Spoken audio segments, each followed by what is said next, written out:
Hi, I'm Marilyn Singleton, and I am running for Congress in California's 13th district, which is West Alameda County. A lot of people call it the People's Republic, but we're managing there. I managed to make it to the top 2, and I'm only one of 2 independents that made it to the top 2 in the open primary. So we're very proud of that, because when Wayne gave his statistics, you ain't heard nothing yet. Mine is 8.3% Republican, 28% declined to state, and all the rest are Democrats. But we actually made traction. People love the idea that there's an independent.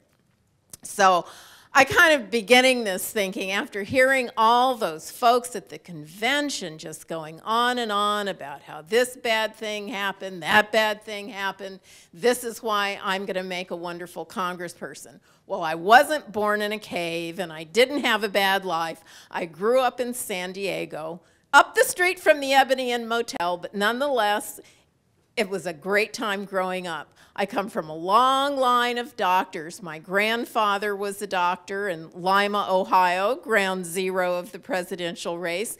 And that was back in the good old days. He was going to leave town because it was a little small and go to the next town over. And then 2,000 people in town came to a big town hall begging Dr. Bradfield to stay. Those really were the good old days. So he stayed and delivered tons more babies, took care of tons more people in Lima, until he tragically died of pneumonia out on a house call. And he was so beloved by the town. He had opened a center called the Bradfield Center. And he was so beloved that even though he was black, he was buried in the white part of the cemetery. Then my father was a flight surgeon with the Tuskegee Airmen, and so I was born to be a doctor.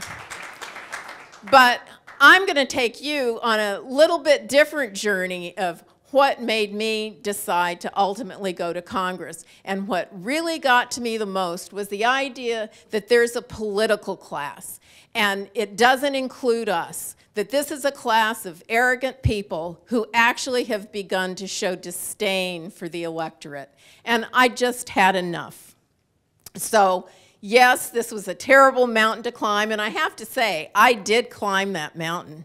It took me about 3 hours when the person on the trip, who was about 25 years old, did it in about a half hour, but I did climb it. And that's just that kind of attitude that we needed to decide that, yes, we can do this despite the odds.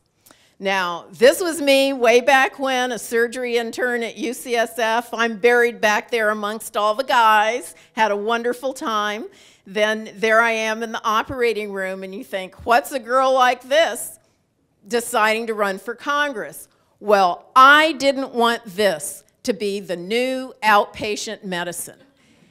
That we know that there we are being like pigs being led to the slaughter, and I wasn't going to let that happen to me or any of my colleagues in medicine. This had become the new political paradigm, and this is us right down here, the people, and doctors are way, way down there.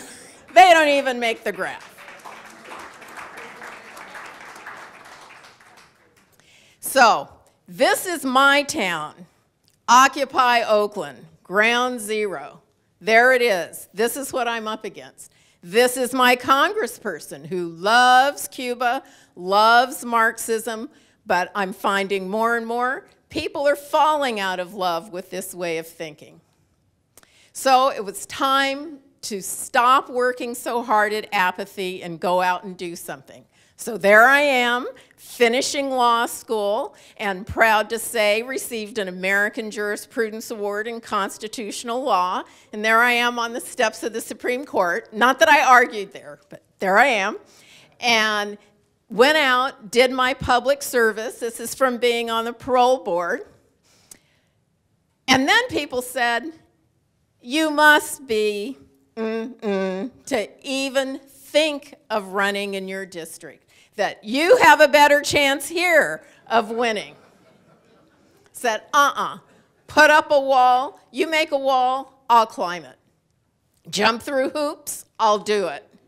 And everybody said, no, no, no, you have to be part of the political class. I don't take no for an answer. You climb through all the barriers. So I first started writing letters to the editor. Anytime Barbara Lee, my opponent, came out and did something, I wrote a letter to the editor criticizing her. I actually got to know the fellow who put them in the paper quite well. He seemed to like my letters. You could only write one a month, so I got supporters to write letters. And you might have to write the letters yourself, but somebody else signs it. So you just keep on getting letters, keep on getting her name linked with your name in the newspaper, and people start to see who you are. Now, when you start to run against a so-called icon in our community, this is the first thing they call you. Well, of course, I'm black, so I can't be a racist, so that's okay. Now, this is my husband's first campaign table. This is at the BART station. It's so pitiful, it's so pathetic, but we found some supporters within, oh gee, it only took about 6 hours, but somebody said, oh, we don't like Barbara Lee, we'll vote for you. So then it got bigger and bigger. There he is. And this, we just went to meeting after meeting, wear stupid hat, booths at street fairs, and instead of having tea with dictators, I started meeting people who were tons smarter than I was. But of course, that's Justice Scalia taking my advice on how to rule on the healthcare law.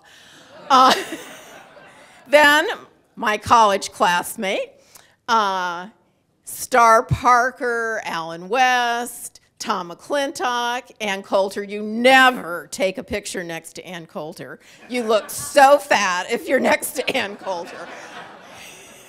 DeRoy Murdoch and Art Laffer, getting all sorts of information on, truly, John Stossel, how to get a good message out there. So here was one of the Oakland foot races. I had about 7 people in the foot race, and they all had Singleton for Congress banners on their back. So whenever the pictures came out, there was a Singleton for Congress, and it was getting that name out there. More speeches anywhere you could find. This was a biggie.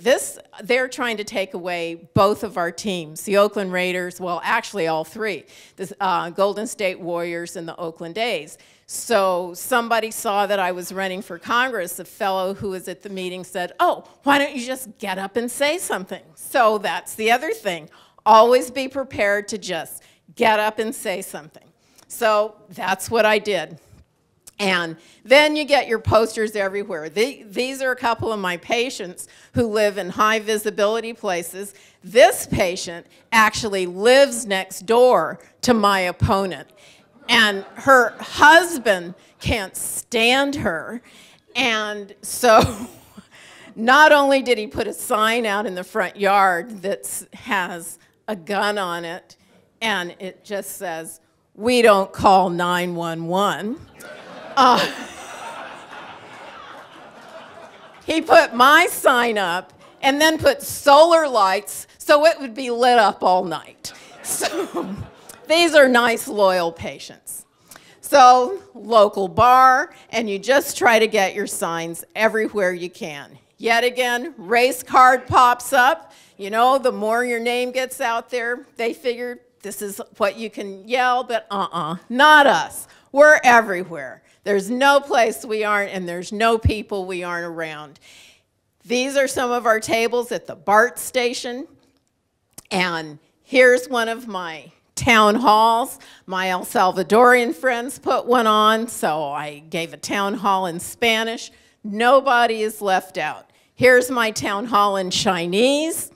I did have a translator, and this is how we got ahead. This is how we made it to the top 2. I talked about uniting people.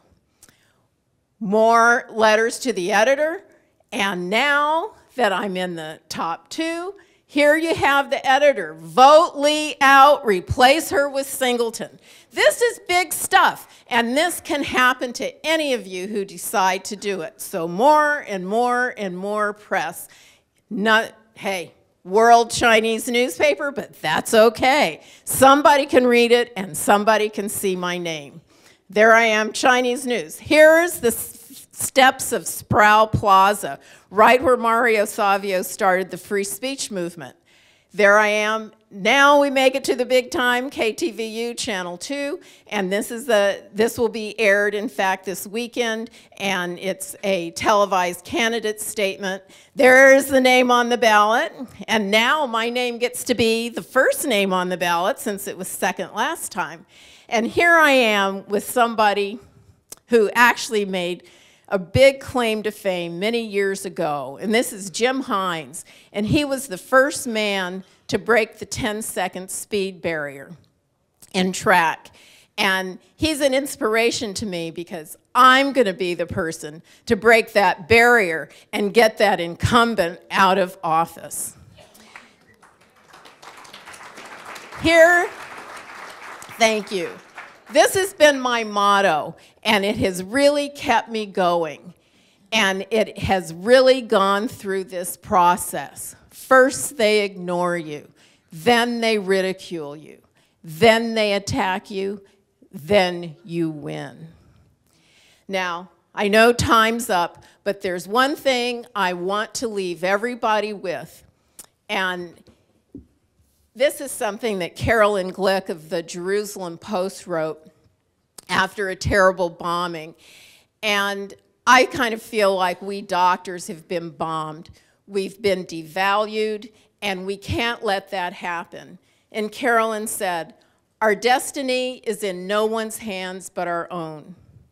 Our greatest achievements come when we recognize that we must trust in ourselves. The greatest calamities come when we trust others to save us. That is what it means to be free. Depending on others is a form of slavery. It's self-awareness of worth and valor that separates a free person from a slave. Don't let them enslave us."